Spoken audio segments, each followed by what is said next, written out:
El Salmo 102, oración de un afligido, con nuestro hermano Walter Arango. Hermano, te escuchamos. Gracias, Lynch. Bueno, Salmo 102, oración de un afligido. Y lleva como tema principal, le dejé el mismo tema o la misma introducción que le hace José Antonio aquí, que es la verdadera esperanza.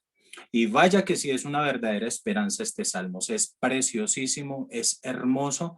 Después de haber escuchado la semana pasada ese hermoso salmos que nos compartió Nico, donde nos hace una confrontación total con el Padre, que fue muy preciso para la fiesta de Yom Teruah y para la fiesta de Yom Kippur. Ahora ya es una oración de un afligido.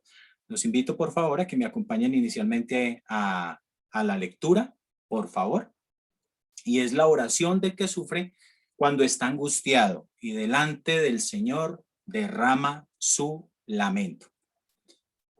Versículo 1 dice: el Señor escucha mi oración y llegue a ti mi clamor. No escondas de mí tu rostro en el día de mi angustia. Inclina a mí tu oído. Apresúrate a responderme el día que te invocare. Porque mis días se han consumido como humo y mis huesos cual tizón están quemados. Mi corazón está herido y seco como la hierba, por lo cual me olvido de comer mi pan. Por la voz de mi gemido, mis huesos se han pegado a mi carne. Soy semejante al pelícano del desierto. Soy como el búho de las soledades. Velo, y soy como el pájaro solitario sobre el tejado. Cada día me afrentan mis enemigos. Los que contra mí se enfurecen se han conjurado contra mí. Por lo cual, yo como ceniza a manera de pan, y mi bebida mezclo con lágrimas, a causa de tu enojo y de tu ira, pues me alzaste y me has arrojado. Mis días son como sombra que se va y me he secado como la hierba. Mas tú, Señor, permanecerás para siempre, y tu memoria de generación en generación. Te levantarás y tendrás misericordia de Sión, porque es tiempo de tener misericordia de ella, porque el plazo ha llegado. Porque tus siervos aman sus piedras y del polvo de ella tienen compasión. Entonces las naciones temerán el nombre del Señor y todos los reyes de la tierra tu gloria. Por cuanto el Señor habrá edificado a Sión y en su gloria será visto. Habrá considerado la oración de los desvalidos y no habrá desechado el ruego de ellos. Se escribirá esto para la generación venidera, y el pueblo que está por nacer alabará a Yah. Versículo 19. Porque miro desde lo alto de su santuario. El Señor miró desde los cielos a la tierra para oír el gemido de los presos, para soltar a los sentenciados a muerte, para que publique en Sión el nombre del Señor y su alabanza en Jerusalén. Cuando los pueblos y los reinos se congreguen en uno para servir al Señor. Él debilitó mi fuerza en el camino y acortó mis días. Dije: Dios mío, no me cortes en la mitad de mis días, por generación de generación son tus años. Desde el principio tú fundaste la tierra y los cielos son obra de tus manos. Ellos perecerán, mas tú permanecerás, y todos ellos como una vestidura se envejecerán. Como un vestido los mudarás y serán mudados, pero tú eres el mismo y tus años no se acabarán. Y los hijos de tus siervos habitarán seguros, y su descendencia será establecida de delante de ti. Bueno, vamos a leer aquí en la primera carta a los Corintios inicialmente. Vamos a mirar en el capítulo 15 de Primera de Corintios, versículo 17 al 19. Dice lo siguiente. Un segundito. Primera de Corintios 15. Dice: y si Cristo no resucitó, vuestra fe es vana, aún estáis en vuestros pecados. Entonces también los que durmieron en Cristo perecieron. Si en esta vida solamente esperamos en Cristo, somos los más dignos de conmiseración de todos los hombres. Y bueno, aquí la palabra conmiseración es sentimiento de pena, dolor profundo por la desgracia o un sufrimiento de alguien. Y bueno, ¿esto por qué? ¿O esto por qué estamos analizando este versículo 15? Bueno, porque si estuviésemos, o si Cristo no hubiese resucitado, estaríamos creyendo en falso. Estaríamos teniendo una esperanza sin pisos, se pudiera decir. O estaríamos creyendo en una falsa expectativa, en que un día se acabaría el sufrimiento y nuestra angustia. Pero bueno, esto es si Cristo no resucitó. Pero bueno, la historia, las evidencias nos muestran que Cristo sí es nuestra esperanza, que Cristo sí resucitó. Y esta leve tribulación que nosotros padecemos y padeceremos tiene solo un propósito.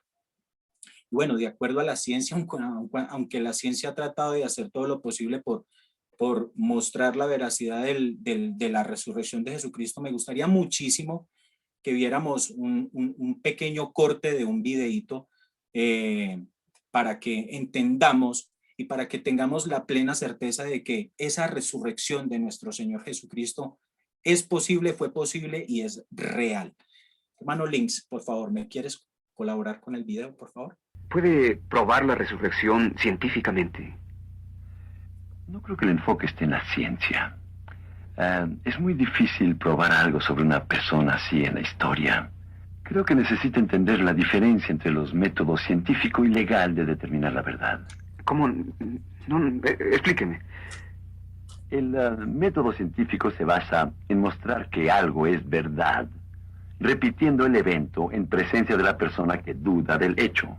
En otras palabras, la verdad de una hipótesis se comprueba mediante experimentos controlados.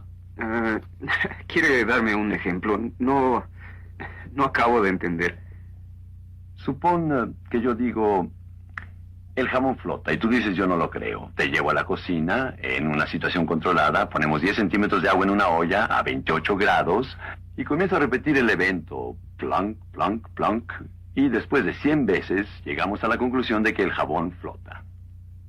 Ahora, si ese fuera el único método, Tom, de determinar qué es o qué pasó, no podrías probar que fuiste a tu primera clase esta mañana. No podrías ni probar que fuiste a la clase donde di la conferencia, porque no se puede repetir en una situación controlada. Sí, parece lógico, claro. Existe el otro método que se llama método legal. El método legal se basa en testimonios. En otras palabras, se llega a un veredicto basándose en la eficacia de la evidencia. Son necesarias 3 cosas. Ellas son testimonio oral, testimonio escrito y pruebas materiales, tales como una pistola, un cuchillo, un libro de texto, etc. Usando ese método, podrías probar que estuviste en la primera clase esta mañana. El profesor te recuerda, tus amigos darían testimonio, tienes tus apuntes en tu propio puño y letra. Ahora, el método científico no es apropiado para contestar o refutar preguntas como ¿George Washington existió? ¿Martin Luther King fue el líder de derechos civiles? ¿John F. Kennedy fue asesinado? ¿Quién fue Jesús de Nazaret? ¿Resucitó Jesús? Estos eventos no pueden repetirse en una situación controlada. Así que la pregunta, ¿es la resurrección científica o puede probarse científicamente? No puede hacerse. Tienes que aplicar el método legal, que está basado en testimonio. Bueno, ¿y estos hombres que dieron su testimonio no pudieron equivocarse? No lo creo. Escucha, eran 12 hombres, Tom. Y 11 murieron una muerte de mártires por una cosa. Una tumba vacía y las apariciones de un hombre llamado Jesús de Nazaret. Ahora, hay quienes me han dicho, mire, muchas personas han muerto por una mentira. Sí, pero creyeron que era la verdad. Si la resurrección fue una mentira, estos 11 hombres lo sabían y lo escribieron como testigos oculares. Y con excepción de 40 días antes de la ascensión, vivieron, caminaron y comieron con Jesús. Así que si la resurrección fue mentira, estos 11 hombres lo sabían. Entonces hay que decir que no solo murieron por una mentira, sino que sabían que era mentira. Y te reto a que encuentres a 11 hombres en la historia que hayan muerto por una mentira a sabiendas de que era mentira. Ellos firmaron su testimonio con sangre, pasaron la prueba de la muerte para probar su veracidad. En realidad prefiero creer su testimonio que el de mucha gente que conozco, que no quiere ni cruzar la calle por sus creencias, mucho menos morir por ellas. Muchas gracias, hermano Links.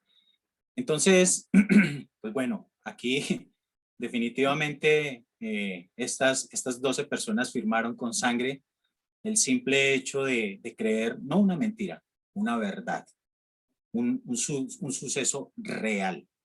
Y bueno, de acuerdo a algunos comentaristas, el autor de este salmo, aunque no dice quién lo escribió, pero bueno, según la tradición judía lo escribió el rey David, o algunos otros comentaristas aducen que lo pudo haber escrito el profeta Daniel, en medio del exilio, en medio de su padecimiento, en medio de todas sus tribulaciones, lo pudieron haber escrito cualquiera de los dos. Bueno, en realidad el tema es la aflicción por la cual pasó o vivió Israel, empobrecido, perseguido y arruinado.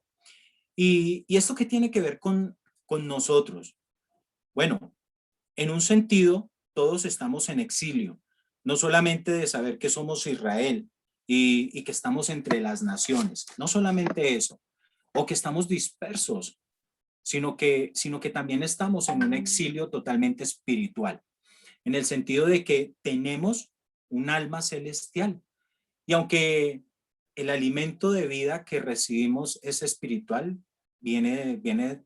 sabemos que viene de arriba, de los cielos, pues estamos viviendo en un cuerpo que es como si estuviéramos en un exilio, en un cuerpo totalmente degradado, en un cuerpo que está condenado a muerte.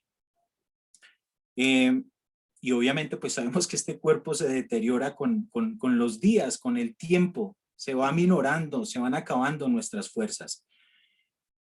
Y todo esto debido pues al pecado de Adán y Eva. Y a causa de esto todo el mundo está pues en ese exilio, en un mundo totalmente material y a la espera de una adopción de unos cuerpos que están a la espera de esa resurrección. Es la espera de que un día este cuerpo de enfermedad y de aflicción simplemente sea revestido de un cuerpo totalmente espiritual. Y pues bueno, ahora qué hacer cuando nos damos cuenta de que este mundo no nos puede saciar y que estamos empobrecidos. ¿Qué hacer? Bueno, lo primero que debemos hacer es alegrarnos porque por lo menos ya se nos abrieron los ojos. Eso es lo que nosotros tenemos que ver en este momento, que por lo menos el Padre en su infinita misericordia nos está abriendo los ojos. Recuerdo aún en mi vida anterior, cuando aún estábamos allí en la denominación de los Testigos de Jehová y era la repetición de la repetidera y repite y repite y repite y siempre repite y repita. Y no se trata de partear el porta que nos dio de comer, para nada, en lo más mínimo. Simplemente el Padre nos pasó por allí porque teníamos que cumplir un propósito. Pero bendito el Señor que nos está abriendo los ojos. Y bueno,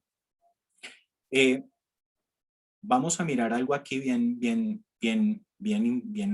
lindo, bien importante, y es algo que dice, o es el mensaje que le da Yeshua a la iglesia de la Odisea en Apocalipsis 3, donde aquí nos daremos cuenta de que lo peor que nos puede pasar es pensar que ya estamos en casa, que ya estamos enriquecidos en nuestro hogar. Y el pensar de esa manera, eso es lo peor que nosotros pudiéramos pensar, o que nosotros nos estuviésemos asimilando, o que estuviésemos pensando que ya lo tenemos prácticamente todo.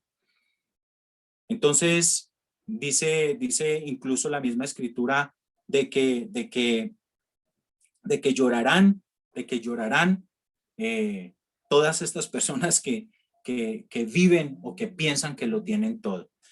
Entonces es una gran tragedia si nos sentimos muy a gustos en este mundo. Es totalmente una tragedia. ¿Por qué? Bueno, pues todo está, o que pensamos que todo está perfecto, entonces ya para qué quiero quiero que venga la nueva Jerusalén, si ya lo tengo todo, ya tengo casa, carro, beca, ya no me falta absolutamente nada. Entonces ya para qué quiero que venga el Señor, si aquí ya lo tengo pues prácticamente todo y soy feliz. Y esto es lo que dice el mensaje a una iglesia de los últimos tiempos, que ya ni es fría ni caliente. Este es el mensaje a la Odisea, y esto lo dice el testigo fiel y verdadero, el principio de la creación de Dios. Apocalipsis 3, acompáñenme por favor. Dice: yo conozco tus obras, que ni eres frío ni caliente. Ojalá fueses frío o caliente, pero por cuanto eres tibio y no frío ni caliente, te vomitaré de mi boca. Esto es al creyente que está con un pie en el mundo y otro pie en las cosas de Dios. O sea, que en Shabbat estamos, sí, muy rico, muy lindo la fiesta de Shabbat, todos reunidos, pero los otros 6 días de la semana estamos en el mundo, o como dice José Antonio, en el mundial, o estamos en el reventón. Entonces, a esto hace alusión con respecto a la iglesia de la Odisea. Entonces, estamos viendo que no estamos ni en un lado ni en otro, estamos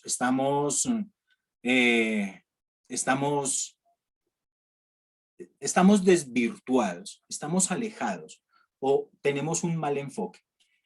Entonces, ¿cuál es el problema? Justo lo que dice Apocalipsis 3:17, acompáñenme por favor aquí a Apocalipsis 3:17, versículo 17 al 21. Porque tú dices: yo soy rico y me he enriquecido y de ninguna cosa tengo necesidad, y no sabes que tú eres un desventurado, miserable, pobre, ciego y desnudo. Por tanto, yo te aconsejo que de mí compres oro refinado en fuego, para que seas rico, y vestiduras blancas para vestirte, y que no se descubra la vergüenza de tu desnudez. Y unge tus ojos con colirio para que veas. Yo reprendo y castigo a todos los que amo. Sé pues celoso y arrepiéntete. He aquí, yo estoy a la puerta y llamo. Si alguno oye mi voz y abre la puerta, entrará a él y cenaré con él y él conmigo. Al que venciere, le daré que se siente conmigo en mi trono, así como yo he vencido y me he sentado con mi Padre en su trono. Y bueno, ¿qué hacer cuando ya nos dimos cuenta de nuestra pobreza y de nuestra bancarrota espiritual? Traigo a colación, me acuerdo muchísimo, hace algún tiempo que di el Proverbios 8 en Ser Sansón, hace ya algunos meses, y ahí habla la sabiduría que es nuestro Señor Yeshua, y ese para en los caminos simplemente hacer como dice Dieguito, hacer ese shofar, hacer esa anunciación, pero es que lo está haciendo el creador del universo y nos está llamando a todos, está gritando, se siente su angustia en aras de que todos nos arrepintamos y de que volvamos. Entonces aquí es justamente eso, es justamente lo que dice aquí, oración, un segundito, oración del que sufre, del que llora, del que se da cuenta real de su bajeza espiritual, de su exilio, de su lejanía por estar en este mundo material, y delante del Señor derrama su lamento. Y aquí la palabra lamento, me perdonarán esa imagen que pude poner ahí, no es tan tecnificada como bueno, pero aquí la palabra lamento tiene que ver con hablar, con la meditación, con meditar, con palabra y con queja, pero bueno, es hablar. Entonces, esta palabra lamento, que es la palabra sihak, que también se puede traducir como derrama su conversación. Así se puede traducir. Derramamos la conversación de delante de ¿quién? Pues de delante del Señor. A eso nos insta el Señor, no a estarnos quejando, no a estar murmurando. Dice Dichoso aquel que en medio de su aflicción derrama su conversación con Dios, sin estarse, como ya lo había mencionado, sin estarnos quejando, sin estar murmurando. Y desafortunadamente esa es nuestra tendencia humana, siempre a estarnos quejando, a estar murmurando, a estar inconformes absolutamente con todo. Nada nos llena, nada nos sacia. Todo el tiempo estamos en ese son de queja.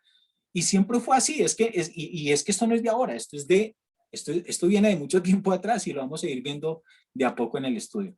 Pero pues bueno, en vez de tener una actitud de bajo semblante o de estarnos quejando o de tristeza, deberíamos estar simplemente derramándonos en el Padre, porque eso es a lo que Él nos está llamando, a derramarnos con Él, a extasiarnos con Él. Que sea solamente con Él, que esta conversación o ese lamento siempre lo hagamos con Él. Y esto está relacionado con lo siguiente, esto está relacionado con Isaías, lo que viene mencionando aquí el profeta, con Isaías 1:18. Y dice lo siguiente: visión de Isaías, hijo de Amós, la cual vio acerca de Judá y Jerusalén en días de Usías, Jotam, Acaz y Ezequías, reyes de Judá. Oí cielos y escucha tú, tierra, porque habla el Señor. Crié hijos y los engrandecí, y ellos se rebelaron contra mí. El buey conoce a su dueño, y el asno el pesebre de su señor. Israel no entiende. Mi pueblo no tiene conocimiento. Oh, gente pecadora, pueblo cargado de maldad, generación de malignos, hijos depravados. Dejaron al Señor, provocaron a ir al Santo de Israel, se volvieron atrás. ¿Por qué querréis ser castigados aún? ¿Todavía os rebelaréis? Toda cabeza está enferma y todo corazón doliente. Desde la planta del pie hasta la cabeza no hay en él cosa sana, sino herida, hinchazón y podrida llaga. No están curados ni vendados, ni suavizados con aceite. Vuestra tierra está destruida y vuestras ciudades puestas a fuego. Vuestra tierra de delante de vosotros, comida por extranjeros y asolada como asolamiento de extraños. Y queda la hija de Sión como enramada en viña y como cabaña en melonar, como ciudad asolada. Si el Señor de los ejércitos no nos hubiese dejado un resto pequeño, como Sodoma fuéramos y semejantes a Gomorra. Príncipes de Sodoma, oíd la palabra del Señor, escuchad la ley de nuestro Dios. Pueblo de Gomorra, ¿para qué me sirve, dice el Señor, la multitud de vuestros sacrificios? Hastiado estoy de holocaustos de carneros y deseo de animales gordos. No quiero sangre de bueyes, ni de ovejas, ni de machos cabríos. ¿Quién demanda esto de vuestras manos cuando venéis a presentaros de delante de mí para hollar mis atrios? No me traigáis más vana ofrenda. El incienso me es abominable. Luna nueva y días de reposo. El convocar asamblea no lo puedo sufrir. Son iniquidad vuestras fiestas solemnes.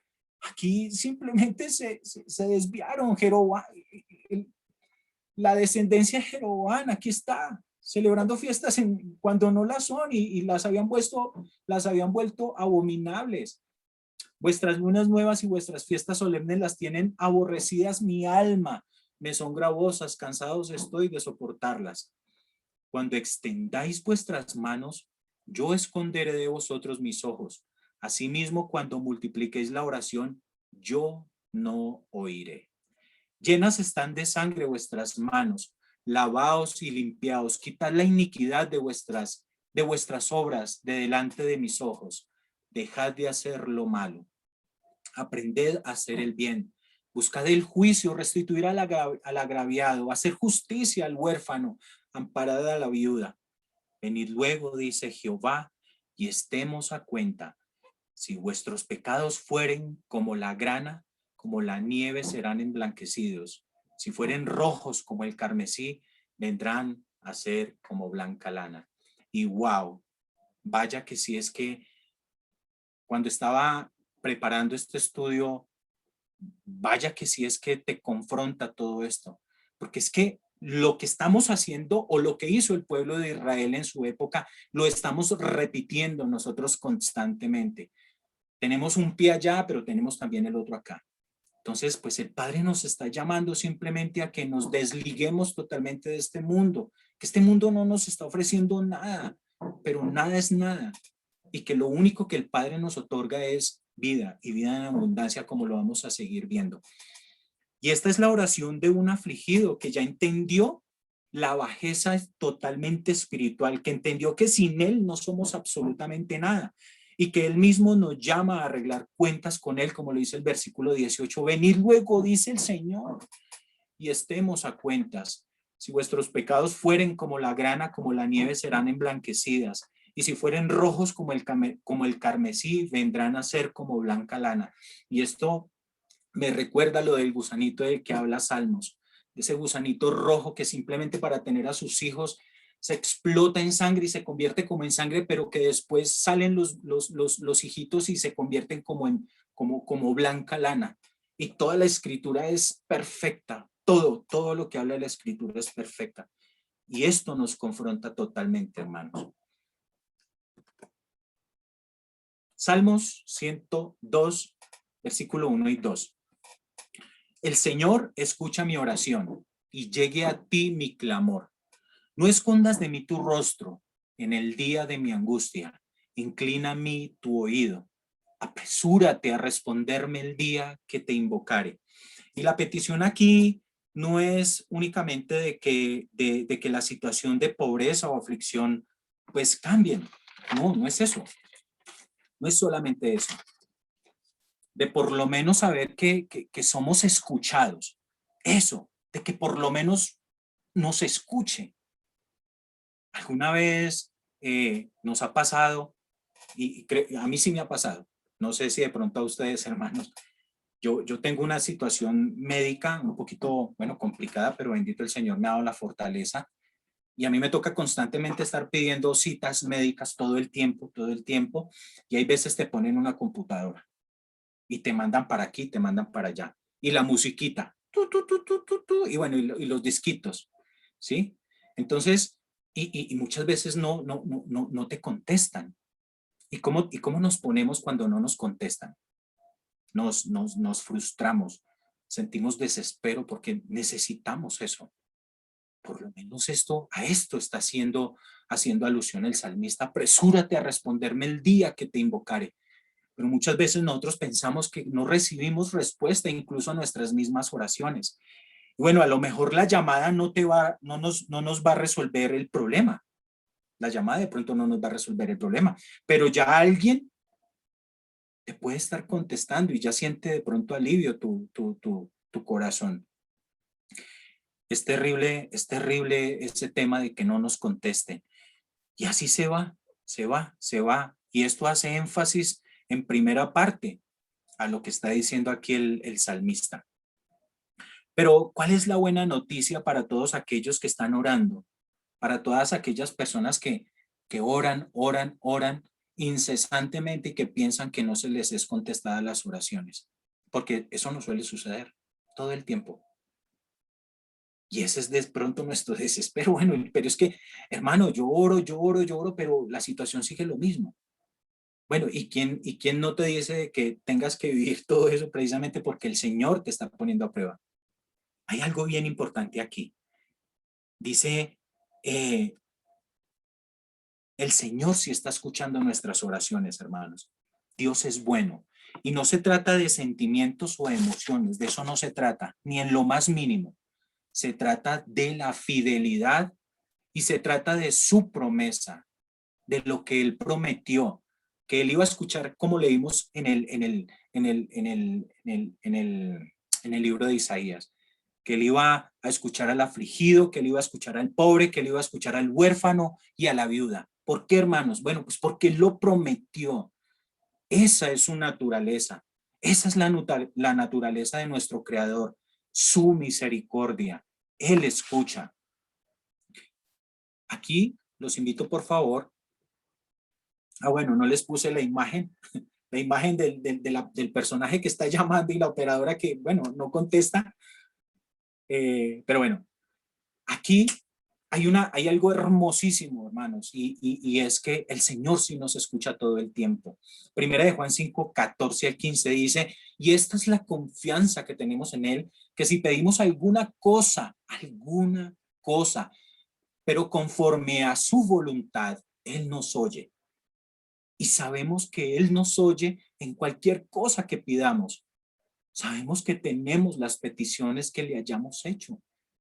Eso es el Señor. Esa es, como lo estamos analizando, esa es su naturaleza. Él siempre nos va a escuchar, hermanos. Así que Él conoce todas nuestras aflicciones, todas. No hay ni una. A Él no se le escapa absolutamente nada. Pero bueno, ¿por qué la urgencia en que se apresure a responder el día que te invocare, como dice aquí el salmista? Bueno, en verdad este es un problema porque siempre nosotros queremos las cosas así, ya. Y si no las tenemos ya, pues entonces vamos a empezar a formar berrinche, vamos a tirarnos al piso, vamos a empezar a pelear con Dios. Bueno, pero ¿por qué no me das esto? Bueno, porque yo no tengo esto. Siempre ha sido así, esa es nuestra tendencia. Siempre. Entonces, ¿por qué dice aquí el versículo, apresúrate? Bueno, la respuesta aquí está precisamente lo que dice aquí en el versículo 3. Dice, porque mis días se han consumido como humo y mis huesos cual tizón están quemados. Bueno, acá simplemente hace alusión de que los días simplemente nuestros van tan rápido. Y qué terrible es estar viviendo una pesadilla y que estamos sintiendo como una sensación tan,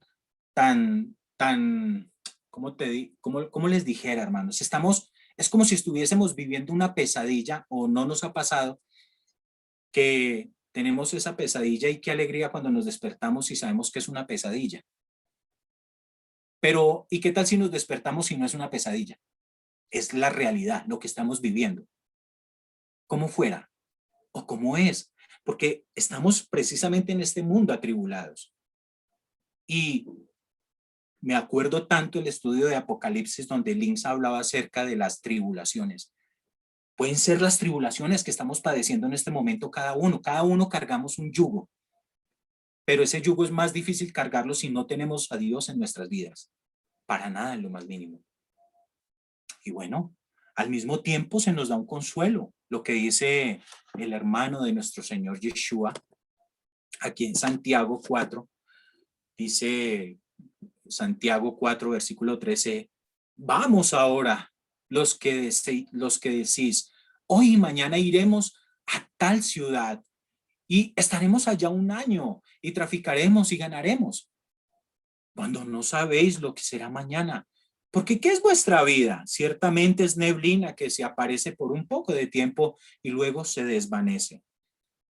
Ahora, no importan las circunstancias por las que estemos pasando, siempre tengamos una actitud llena de optimismo. Siempre optimistas. Nunca desfallezcamos. Nunca. La vida se trata simplemente de ser optimistas, positivos. Y a esto es a lo que el Padre nos está llamando. Dice, no importan las adversidades o las penurias. El Padre siempre está en control. Y es necesario tener la certeza de todo esto, porque todo lo que nos sucede en nuestras vidas tiene un propósito, hermanos. Todo, cualquier cosa, por mínima que nosotros estemos viviendo o padeciendo o sufriendo, tienen un propósito. No existen las casualidades, existen las causalidades. Eso sí existen y las proporciona o las origina el mismo Señor. Y que al igual que Moisés hizo, pues pidamos sabiduría. Los invito, mis hermanos, por favor, a que abran ahí sus ejemplares de las Biblias, ahí en Salmos 90, por favor. Y leeremos lo que dice aquí Moisés. Salmos 90, 12 al 17. Dice, Enséñanos de tal modo a contar nuestros días, que traigamos al corazón sabiduría. Vuélvete, oh Señor, ¿hasta cuándo? Y aplácate para con tus siervos. De mañana sácianos de tu misericordia. Y cantaremos y nos alegraremos todos nuestros días. Alégranos conforme a los días que nos afligiste y a los años en que vimos el mal. Aparezca en tu siervo tu obra y tu gloria sobre sus hijos. Sea la luz del Señor nuestro Dios sobre nosotros y la obra de nuestras manos confirma sobre nosotros. Sí, la obra de nuestras manos confirma. Y esto es bien confrontante, porque a nosotros nos enseñaban que nosotros éramos cabeza y no cola. A nosotros nos enseñaron que si nosotros, que nosotros teníamos las enseñanzas del positivismo, de las enseñanzas de la fortuna, bueno, una cantidad de cosas. Pero es que aquí el versículo 15 dice: alégranos conforme a los días en que nos afligiste y los años en que vivimos el mal. Todo Dios lo permite. Somos oro, familia. Somos oro. Somos diamantes. Somos carbones que estamos siendo transformados a diamantes. El diamante, para poderse volver diamante, tiene que estar expuesto a unas presiones altísimas. Y eso es lo que hace el Padre con nosotros constantemente en este tiempo. Y para nosotros es bien importante porque estamos bien cerca del final. Estamos en el final, estamos en la línea del tiempo del fin. Ahí estamos. Y el Padre nos está proporcionando todo este conocimiento, nos está abriendo totalmente un panorama. Nos abrió los ojos, nos quitó las vendas. Enfoquémonos a vivir el día a día. No nos proyectemos a un futuro, no, vivamos el día a día. Recuerden, hermanos, nosotros, aunque estemos padeciendo sufrimiento y todas estas tribulaciones, todo esto será compensado. Conforme pues, lo dice el apóstol Juan en Apocalipsis, que Él enjugará toda lágrima de nuestros ojos y sanará y quitará todo sufrimiento de nuestras vidas. Esa es su promesa.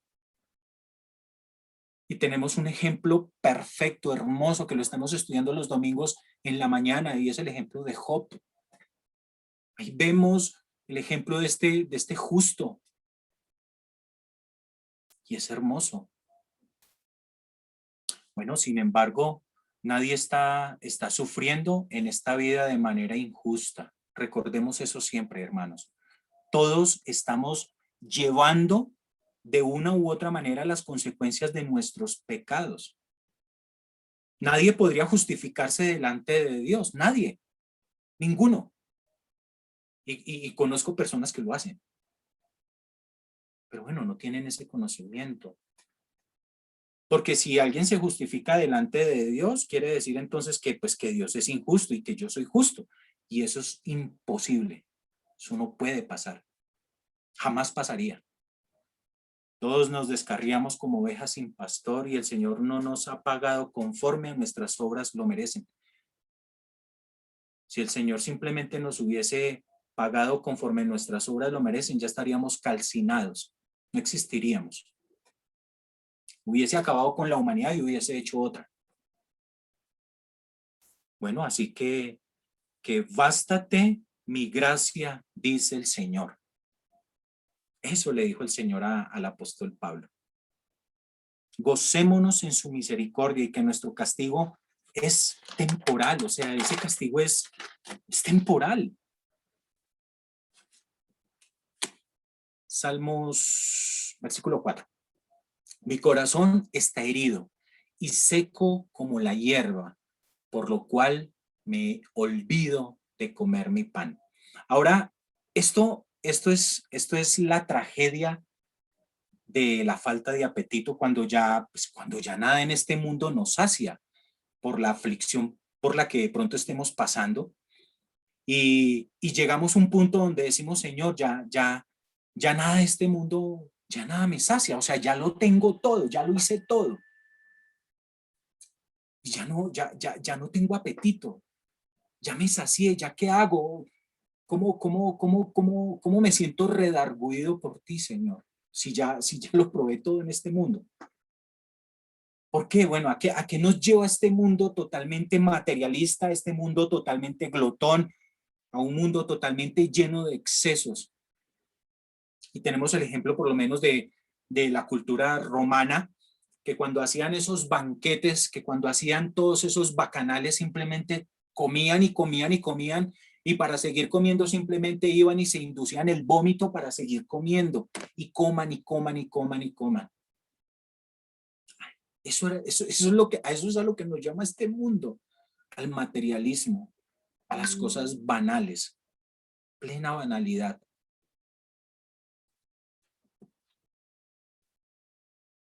Versículo 5. Por la voz de mi gemido, mis huesos se han pegado a mi carne. Soy semejante al pelícano del desierto. Soy como el búho de las soledades. Y bueno, aquí José Antonio hace pone o ejemplifica algo, y es que el mundo siempre nos trata de disuadirnos, los medios de comunicación, todo lo que nosotros hemos vivido a lo largo de la historia han sido simplemente cosas banales y que se nos han tratado de transformar nuestras mentes para que nos volvamos como siempre lo fuimos, consumistas. Y a esto hace alusión la palabra aquí, pelícano.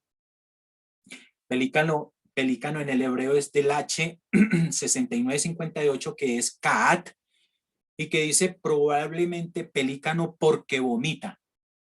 Y entonces hacía alusión José Antonio acerca de esta palabra del pelícano, porque vomita, pero hay algo bien importante aquí en este versículo 6, soy semejante al pelícano del desierto, pero aquí la pregunta es, ¿cómo? ¿Acaso los pelícanos viven en el desierto? ¿Dónde viven los pelícanos?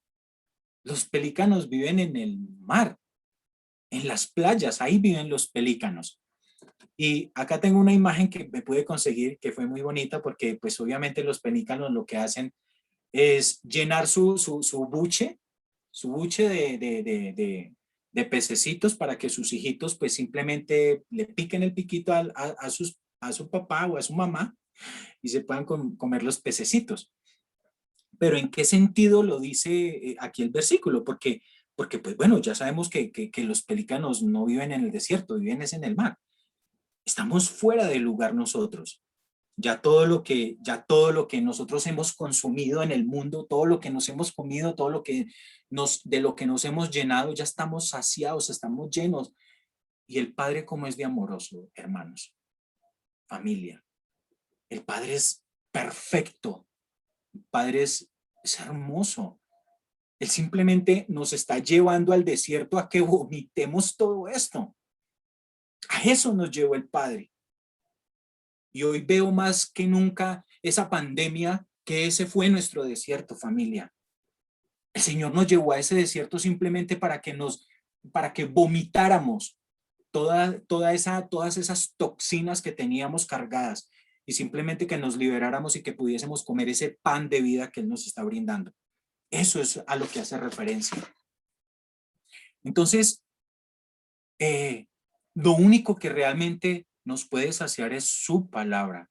Y es por eso que el libro de Eclesiastés nos dice que todo es vanidad de vanidades. Y es por eso que nos insta siempre a que busquemos al Señor en nuestros días de juventud antes que vengan los días malos. Y vaya que sí lo estamos haciendo. Yo veo aquí en Generación Desafiante una cantidad de jóvenes que me dejan asombrado, que están buscando al Señor desde los días de juventud. Muchas veces de pronto digo yo, bueno, pero ¿por qué yo en mi juventud, tanto tiempo que estuve dentro de una organización, por qué yo no viví eso? No, no era en ese tiempo, era en este tiempo para nosotros. Pero ya se nos están abriendo los ojos, familia. Y es bien interesante todo esto. Vamos a seguir viendo lo que menciona aquí el Salmos 2, que también es muy lindo. Velo y yo perdónenme, y soy como el pájaro solitario sobre el tejado. Somos ya como esas aves solitarias, porque por lo general las aves andan en manadas.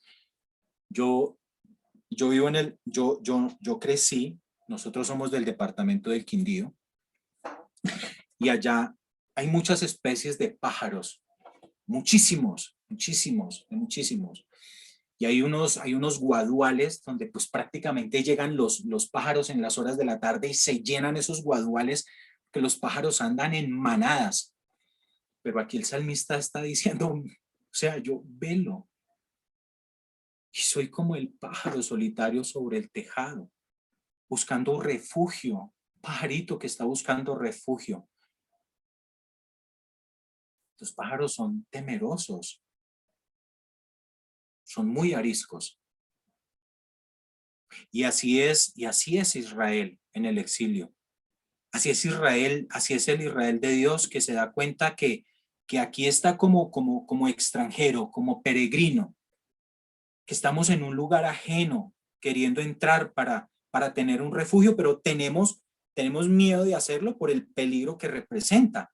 Pues no somos de aquí. Y a eso hace alusión este versículo.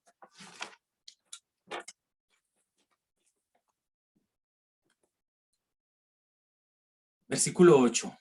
Cada día me afrentan mis enemigos. Los que contra mí se enfurecen, se han conjurado contra mí. ¿Y quiénes son los enemigos de Israel? ¿Quiénes son los enemigos de Israel? ¿Quiénes son los que al fin de cuentas nos quieren destruir? Porque recordemos, ¿no? O sea, no tenemos lucha contra nuestro propio cuerpo, contra sangre y carne, sino ¿contra quién?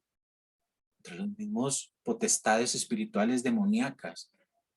Ellos son los que quieren nuestra destrucción. Dice el libro de Enoc que unos ángeles bajaron ahí al monte Hermón y hicieron un pacto de acabar a la humanidad. Cuando nosotros nos vamos a las escrituras y empezamos a mirar historia, pues vaya que sí es que están haciendo una cantidad de cosas increíbles. Y hay muchísimas cosas que al día de hoy están sucediendo y que simplemente ellos están en esa carrera por destruir a la creación que hizo el Padre, que es la humana.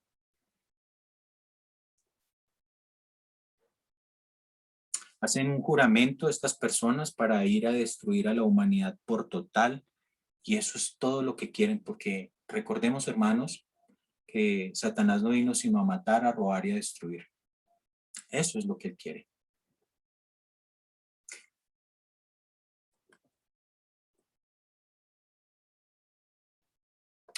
Versículo 9. Por lo cual yo como ceniza a manera de pan, y mi bebida mezclo con lágrimas. A causa de tu enojo y de tu ira, pues me alzaste y me has arrojado. Mis días son como sombra que se va, y me he secado como la hierba. Y la comida a nada nos sabe ya, como dice el versículo 9. Yo como ceniza a manera de pan, porque ya no sentimos el sabor de la comida. Ahora Dios se enojó contra Israel y la humanidad entera porque siguieron a estos principados en lugar de a él. Eso es lo que sucedió. A causa de tu enojo y de tu ira, pues me alzaste y me has arrojado. Y nosotros hemos visto, cuando analizamos el mal llamado Antiguo Testamento, cómo el pueblo simplemente se alejó del Señor, porque se fueron en pos de esos demonios, de esos ángeles caídos. Y bueno, algo que no lo puede manifestar de la mejor forma es lo que dice Deuteronomio 32, que los invito por favor, hermanos. Deuteronomio 32, el versículo 16. Noten lo que dice. Hay que pelear. Dice, le desper- Es que tú le pegas a los chamacos, dame puro. le despertaron a celos con los dioses ajenos, provocaron a ira con abominaciones, sacrificaron a los demonios y no a dioses que no habían conocido, a nuevos dioses venidos de cerca que no habían temido vuestros padres. De la roca que te creó te olvidaste. Te has olvidado de tu Dios, tu creador. Y lo vio el Señor y se encendió en ira por el menosprecio de sus hijos y de sus hijas. Y dijo, esconderé de ellos mi rostro, veré cuál será su fin. Porque son una generación perversa, hijos fieles. Ellos me movieron a celos con lo que no es Dios. Me provocaron a ira, me provocaron a ira con sus ídolos. Yo también los moveré a celos con un pueblo que no es pueblo. Los provocaré a ira con una nación insensata. Dice el verso, segundo por favor. Dice, porque fuego se ha encendido en mi ira y arderá hasta las profundidades del Seol. Devorará la tierra y sus frutos y abrazará los fundamentos de los montes y amontonaré males sobre ellos. Emplearé en ellos mis saetas. Consumidos serán de hambre y devorados de fiebre ardiente y de peste amarga. Diente de fiera enviaré también sobre ellos, con veneno de serpientes de la tierra. Por fuera desolará la espada, y dentro de las cámaras del espanto, hacia al joven como a la doncella, al niño de pecho como al hombre cano. Y no había dicho que los esparciría lejos, que haría cesar de entre los hombres la memoria de ellos. De no haber temido la provocación del enemigo, no sea que se avergüenzan sus adversarios, no sea que digan, nuestra mano poderosa ha hecho todo esto, y no el Señor, porque son nación privada de consejos, y no hay en ellos entendimiento. Ojalá fueran sabios, que comprendieran esto y se dieran cuenta del fin que les espera.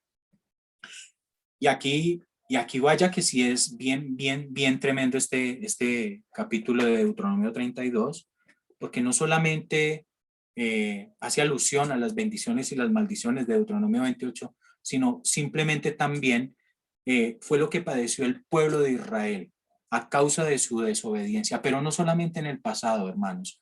Aquí la profecía simplemente nos llama a lo que sucedió prácticamente también puede ser en el año de 1945, 40-45, cuando hubo la Segunda Guerra Mundial, y habla acerca de las cámaras del espanto. Entonces vemos que incluso hasta nuestros días, el Padre simplemente hablaba acerca de lo que le sucedería a ese pueblo. Y eso fue lo que sucedió, hermanos. Eso fue lo que sucedió. Y el versículo 29 dice, ojalá fueran sabios, que comprendieran esto y se dieran cuenta del fin que les espera. Tenemos el ejemplo de nuestros hermanos, de lo que les sucedió en el pasado, de lo que ha venido sucediendo a lo largo de la historia. Y cuando nosotros nos paramos en esa línea del tiempo, vemos que toda esa historia ha sido de beneficio para nosotros. ¿En qué sentido? En que el Padre simplemente nos está mostrando todo esto para que no caigamos en lo mismo, para que dejemos esa tendencia humanista y nos volvamos a Él. A eso es que está haciendo alusión todo esto, hermanos. Entonces, Deuteronomio 32 habla acerca de ese padecimiento, de lo que iba a suceder y de lo que iba a hacer Dios con su pueblo, simplemente porque desobedecieron, porque se fueron tras esos demonios, tras esos ídolos. Y qué bueno que se nos están abriendo nuestros ojos, hermanos. Qué bendición tan grande, es un gran privilegio en el hecho de que el Padre esté haciendo todo esto con cada uno de nosotros, los que estamos el día de hoy aquí. Versículo 12, mas tú, Señor, permanecerás para siempre, y tu memoria de generación en generación. Y este ya es el contraste. Los salmos son contrastes, porque por un lado habla de la parte temporal de la vida de todas esas aflicciones. Todo lo que estamos padeciendo es temporal. Eso no es para siempre, hermanos. Por más situaciones adversas, dificultades, dolores, enfermedades, pérdidas, por todas esas cosas, todo esto es temporal. Pero por otro lado, viene esa promesa de que aunque nosotros no podamos ver esa redención, vendrán descendientes, vendrán nuestros hijos, que posiblemente sí vean esa redención, esa esperanza, esa promesa que el Padre ha hecho a su pueblo. Y un día ellos serán testigos de esa redención. Qué gran anhelo y qué satisfacción sería para nosotros en el hecho de que nuestras familias, de que nuestros hijos, que son esa generación que se está levantando, puedan ver cada una de todas estas cosas. Pero también tenemos la esperanza que esta sea la generación final, que esta es la generación por la que oraron muchas otras generaciones, que esta es la generación donde se cumplirá la esperanza de todos los testigos que encontramos en esa galería de la fama de Hebreos capítulo 11, que dice que aunque oraron y aunque caminaron con Dios y esperaron las promesas, no recibieron lo prometido. Sin embargo, se mantuvieron como extranjeros y peregrinos en esta tierra. Dice, poniendo mirada en los cielos y poniendo su mirada en Yeshua, solamente en él. Y qué magnífico es poder que este estudio haya caído prácticamente para esta época donde vamos a entender lo que ellos vivieron. Todos estos patriarcas que vivieron y que no se asimilaron a este mundo, que fueron como extranjeros y peregrinos viviendo en carpas, viviendo en el desierto. Y ahorita ya vamos a empezar a vivir la fiesta de Sukkot, donde simplemente vamos a rememorar esta magnífica fiesta. Y pues bueno, creemos solamente en nuestro Señor Yeshua, que es el autor y el consumador de nuestra salvación. Versículo 13. Te levantarás y tendrás misericordia de Sión, porque es tiempo de tener misericordia de ella, porque el plazo ha llegado. ¿Y cómo podemos saber que ha llegado el plazo de tener esa misericordia? Bueno, aquí el Deuteronomio 30 da esas condiciones para la restauración. Bueno, cuando entendemos que como seres humanos nos merecemos todo este castigo, pero que también que sepamos que todo esto cumple un propósito en cada uno de nosotros, en nuestras vidas, en nuestras familias. Y es el arrepentirnos de todo nuestro corazón, pues esto significa ser teshuvá, que es volver al estado natural, y es volver a ese propósito original que en su principio Dios constituyó, devolverlo todo al original. No solamente es arrepentirnos, es regresar, es retornar a la adoración pura, a restituir lo que el Señor en su principio hizo cuando creó a Adán y a Eva. Y qué bueno que lo viene manifestando aquí Moisés. Y le quiero pedir el favor a mi hermano Link, si me quieres ayudar, por favor, con Deuteronomio 30. En adelante, por favor.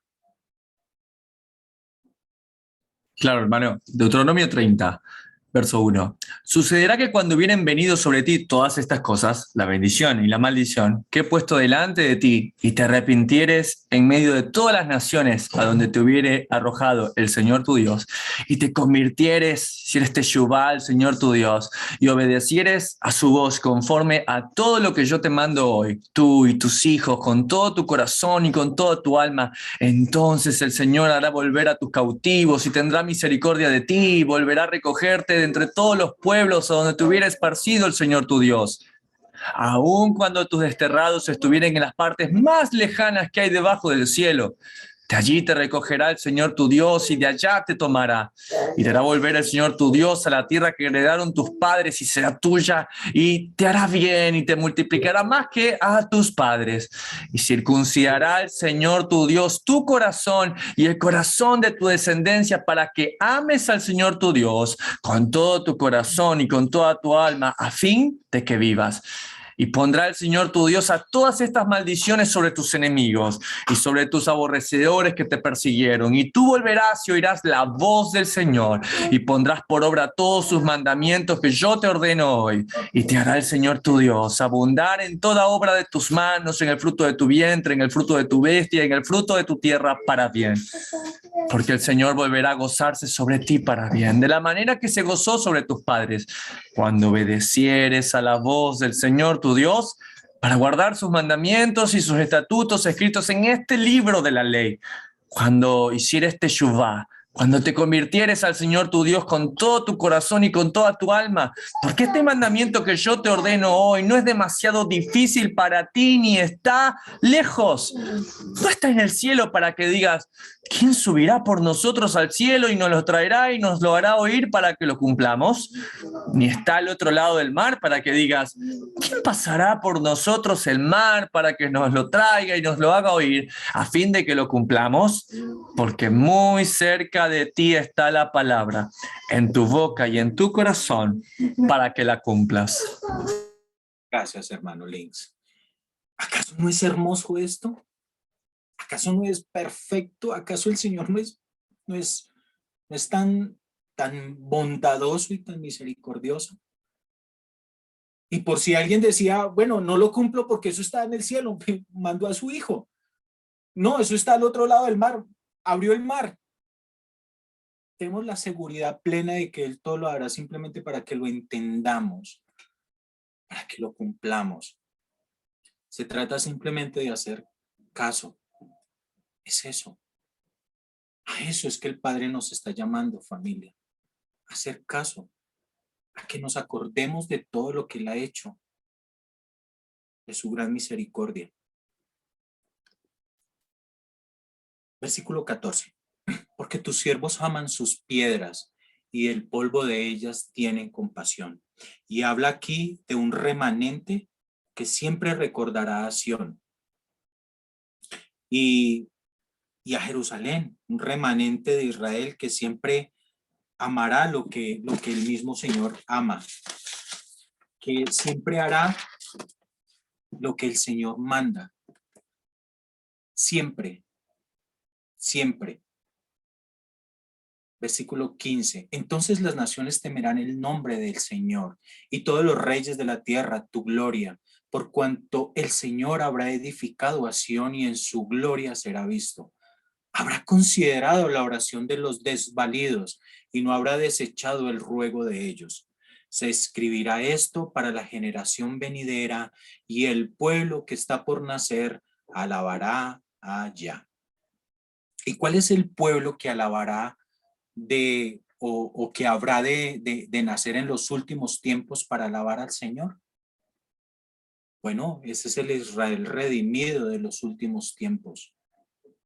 De manera muy interesante, a partir del año de 1948, que la nación política de Israel es restaurada y justamente a partir de esa generación empiezan los grandes avances tecnológicos. Pero lo más sorprendente de todo esto es que en los últimos 70 años es cuando hemos visto el mayor avivamiento y retorno de las iglesias cristianas a las raíces hebreas de su fe. O sea que está sucediendo tanto la restauración física de la nación como la restauración espiritual.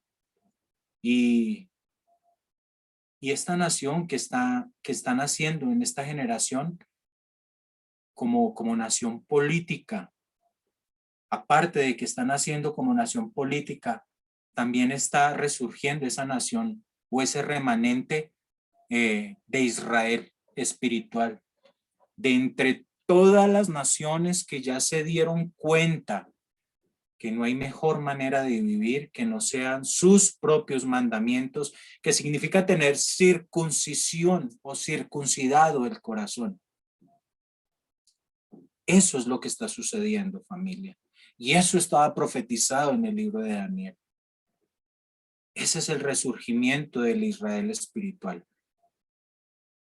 ¿Acaso no es una bendición que se nos hayan destapado los ojos? ¿O que el Señor haya quitado esas vendas de nuestros ojos? Salmos 102, versículo 19 y 20. Porque miró desde lo alto de su santuario, el Señor miró desde los cielos a la tierra, para oír el gemido de los presos, para soltar a los sentenciados a muerte. Ahora sí, si estábamos sentenciados a muerte, si éramos como ovejas llevadas al matadero, y en vez de recibir la muerte, recibimos y en vez de recibir la destrucción de nuestras almas, recibimos más bien misericordia, y recibimos esa compasión, y recibimos más bien ese galardón, ese precio que pagó nuestro Señor. ¿Cómo podemos seguir en aflicción? ¿Cómo podemos seguir tristes? ¿Cómo podemos seguir hablando de nuestro hermano? ¿Cómo podemos estar criticando? ¿Cómo podemos estar inconformes? ¿Cómo podemos estar en tristeza, en depresión o en murmuración? ¿Cómo?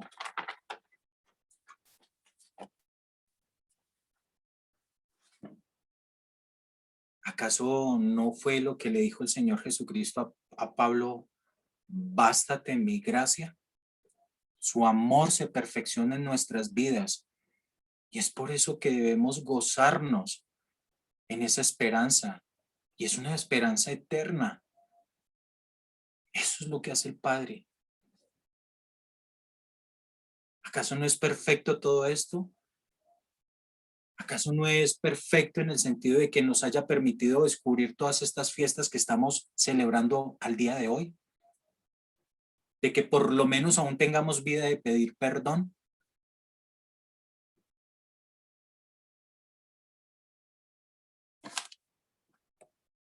Salmos 102, versículo 21. Para que publique en Sión el nombre del Señor y su alabanza en Jerusalén. Y bueno, ahora este versículo es una paráfrasis del Instituto Bíblico de Descubre la Biblia. Y bueno, aquí José Antonio lo pone de manifiesto de la siguiente manera. Vamos a verlo acá, este mismo versículo, ya constituido como paráfrasis del mismo Instituto Bíblico de Descubre la Biblia. Acá lo pone José Antonio de la siguiente manera. Cuán hermosos son sobre los montes los pies del que trae alegres nuevas, del que anuncia la paz, del que trae nuevas del bien, del que publica salvación, del que dice a Sión, tu Dios reina. Y es bien hermoso como lo coloca acá, porque simplemente nos da a entender que todo lo que los principados, todo lo que los demonios, todo lo que el mismo enemigo nos dijeron que íbamos a encontrar ahí, en ese mundo, que era satisfacción, lo único que encontramos es muerte. Y lo único que nos redarguye es esto, que seamos como esas trompetas, que seamos como esos shofar, que estamos anunciando las cosas magníficas del Señor. A esto es a lo que el Padre nos está llamando. A esto es a lo que la sabiduría tipificada en sabiduría nos está llamando, a que seamos anunciadores, a que seamos proclamadores de ese perfecto nombre, de que Él es justo, puro, verdadero, de que Él cumple su palabra.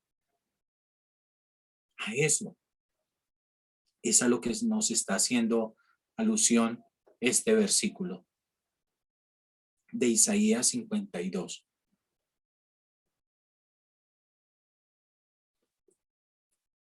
Y dice, qué placenteros los pies del que llega a casa después de un largo recorrido por los montes, para anunciar alegres noticias, el mensaje de un reino que traerá paz y salvación al mundo a través de instrucciones justas y perfectas y proclamación que su creador es el rey.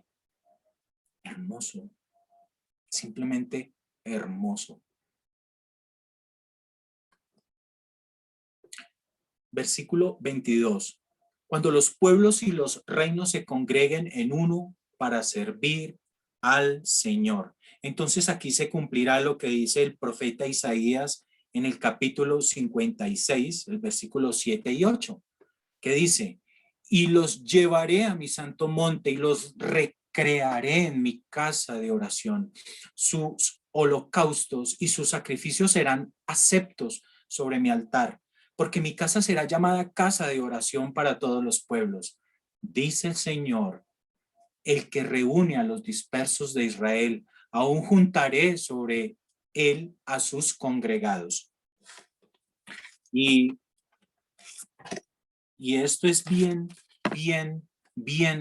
pero bien hermoso, familia, porque es esa promesa que él simplemente dio.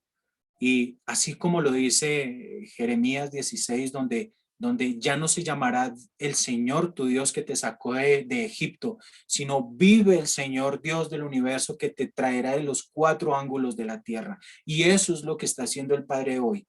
Así como lo dijo Huguito y como lo dijo Links al principio, ya no somos una comunidad definida porque viven en Argentina, no, somos una comunidad global, mundial. Somos un pueblo, somos Ejad, somos uno con el Padre. Y vamos concluyendo. Él debilitó mi fuerza en el camino, acortó mis días. Dije, Dios mío, no me cortes en la mitad de mis días, por generación de generaciones son tus años. Israel no puede ser destruido del todo. Y es lo que hemos analizado.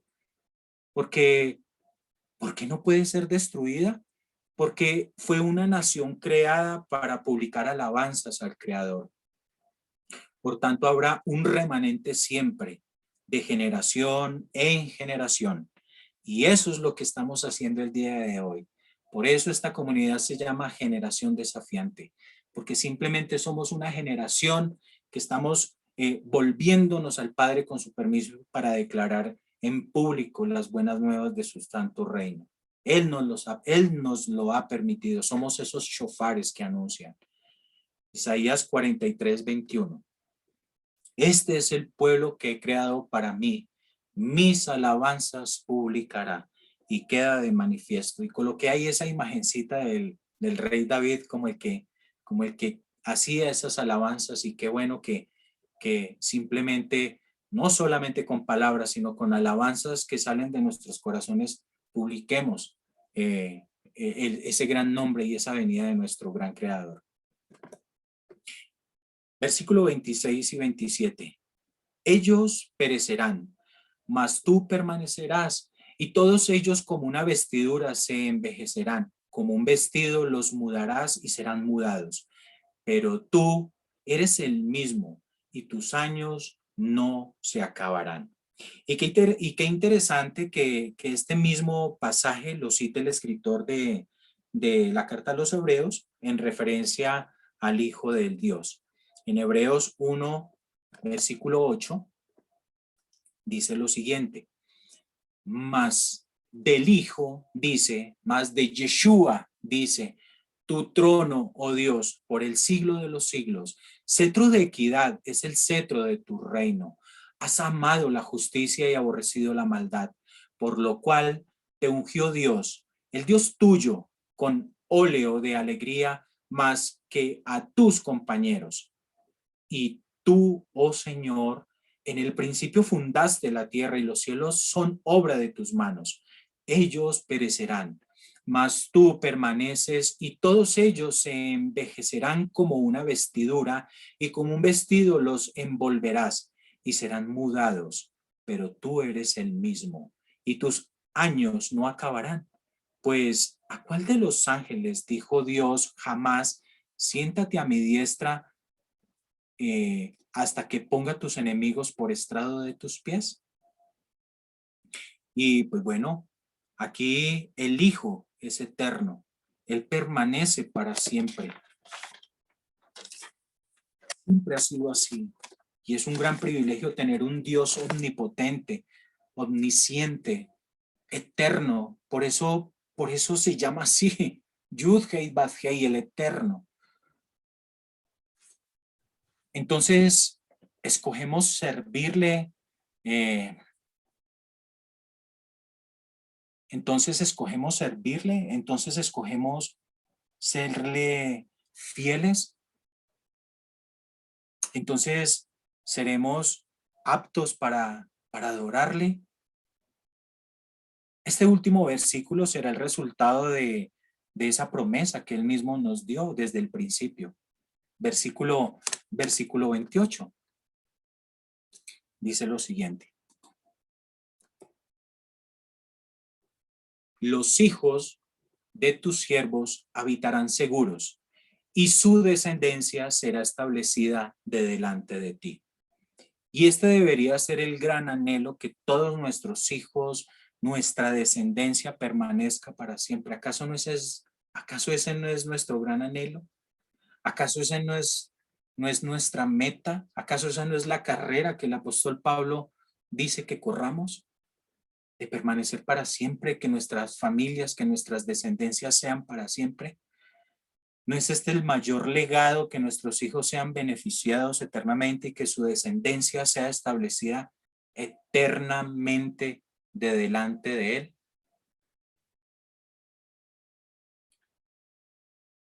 Ese es mi gran anhelo, hermanos. Y creo que el de todos y cada uno de los que estamos aquí. Y lo único que simplemente el Padre está haciendo es llamándonos. ¿Y qué es lo único que tenemos que hacer nosotros? Caso. Ya. Eso es todo.